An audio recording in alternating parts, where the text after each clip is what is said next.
It all started on a cold autumn evening when Anna was left alone at home. Her parents had gone to visit her grandmother, and she had to stay to study for an exam. The house was old and creaky, but Anna was used to these sounds and didn't pay attention. She was sitting at the table in her room. A light rain was falling outside the window. Suddenly, a quiet, barely audible knock was heard. The girl tore her eyes away from the book and looked at the window. There was nothing on the glass, only raindrops. She thought she imagined it and went back to her studies. A minute later, the knock was repeated, louder. Anna's heart began to beat faster. She went to the window and carefully looked out. The darkness hid everything except a weak street lamp. No one.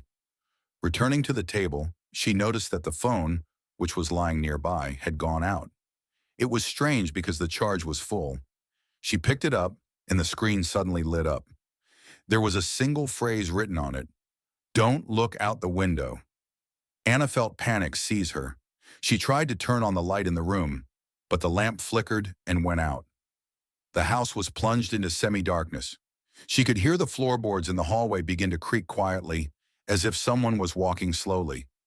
She quickly locked the door, and the knock on the window was repeated, this time loud, aggressive, as if someone was hitting the glass. The girl knew that she shouldn't look, but fear and curiosity overcame her. She went to the window again and, plucking up her courage, looked outside. There was no one on the street, but on the glass, right in front of her face, a pale, thin hand with long black nails appeared. Anna screamed and jumped back.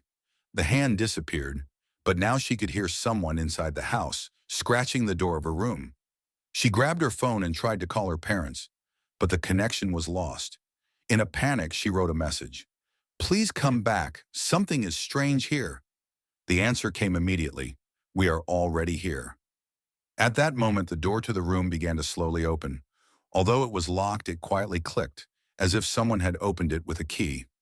A tall figure in a dark, twisted silhouette appeared in the doorway. The creature's eyes glowed with a faint red light, and its mouth was twisted into an ominous smile.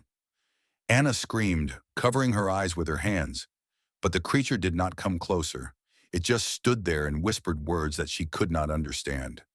Her body went numb, and she felt cold fingers touch her shoulder. When she opened her eyes, everything was gone. The house was silent again, the lights were on, and the phone was lying on the table. A message was open on the screen. "You are watching too much." Since then, Anna has never been left home alone again.